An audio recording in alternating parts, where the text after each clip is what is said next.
Hey Washington Shellfish Questers, Blake here, hiding in the shade because it's about an 80-degree day in mid-April. And I'm at Potlatch State Park, historic Potlatch State Park.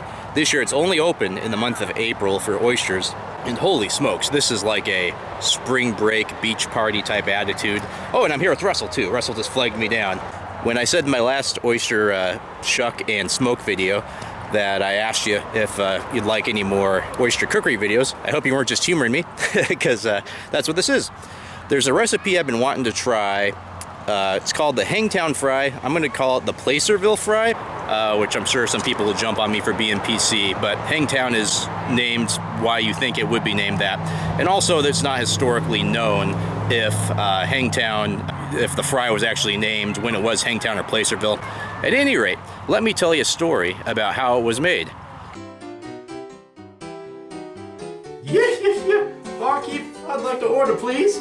Hey, what'd I tell you about coming in here, you old kook? You scare the regular folk. Yeah. I darn struck it rich. Like I said, what can I get you, sir? Well, I reckon I want all the nicest foods of the time period on one dish. The time period, huh? Well, since this is Gold Rush, California, I reckon that consists of oysters, bacon, cream, and eggs. I reckon I get the first three, but eggs? Really? Yeah, that does seem strange, huh? No, you're right. It says here eggs. Well, partner, I just hope 170 years from now, someone tells our story on a platform of moving pictures that allows unphotogenic people to talk as long as they want about whatever they want with no repercussions. And what would you call that platform?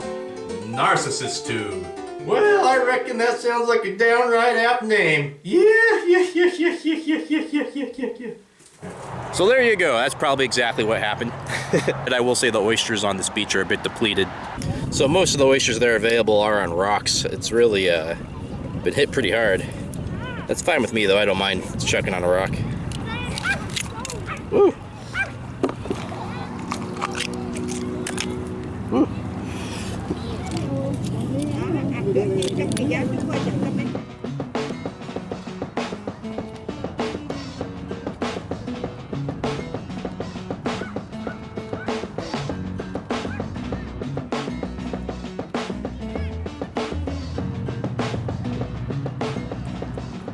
So I'm gonna go home and try cooking these oysters. I got my limit here. Here I am in the kitchen. All of these Placerville / Hangtown Fry recipes seem to call for, oysters and eggs. And then I've seen it's different on the internet. Some people say cream is always a part of it, then some people say bacon's always a part of it.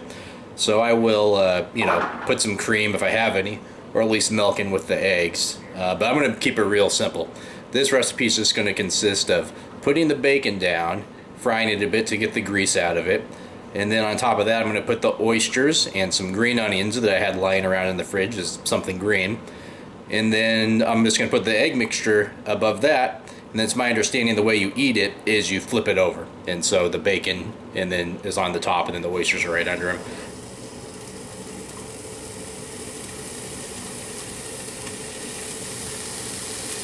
Here come the oysters.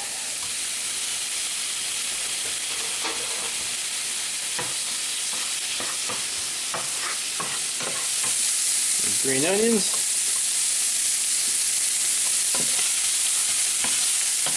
Oh, you know what? I'm going to put some garlic powder in there. I just like garlic too much.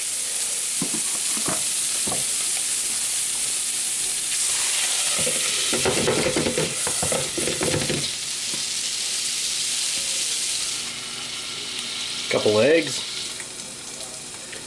Don't have any cream, so I'm just going to add a little milk.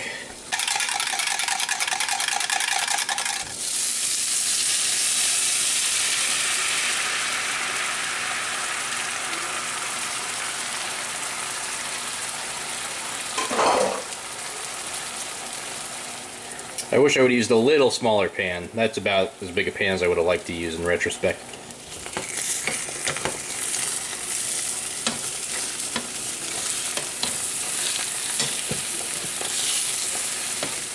You know what, I'm not going to flip it because it looks just fine like that, and I think, like I said, I just used a much smaller pan. There we go. Yeah, what I'm calling the Placerville Fry. Alright, as night falls, I'm going to try my first bite here of Hangtown Fry. And to make myself feel even cooler, I'm going to put a little white cheddar on it there. Didn't want to overpower it with cheese. So just a sprinkle. I will say, you know, as it looks, it's kind of a dish that maybe only an oyster lover would like. You know, let's see. It's like pretty in its own way, but it also looks kind of gross. Let's see here, I got a big bite of everything. You know what, that was really good. The second bite was even better than the first. I got way more bacon. So, I'd recommend it. If you're someone who doesn't like drinking oysters raw, perhaps it's a good one. Or if you're eating the oysters in months where it's, you know, too hot to drink them just out of the shell, you know, you'd like to dress them up a bit. Pretty good recipe. For breakfast, for sure, I would make this in a heartbeat.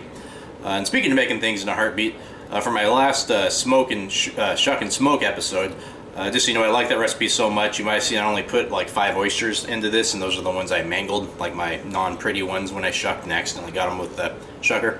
The rest of them I'm using that smoking recipe for, so I really did like that smoking recipe from the smoke and shuck. So if you haven't seen that video and you got some oysters and you want to try something different, please go back and watch that one. Well, thank you so much. I think I'm going to do one more oyster cookery video this year. I already know what I'm going to do, in fact. So that'll probably be out in about a month. Thank you so much, and see you next time on Washington Fish Cooks.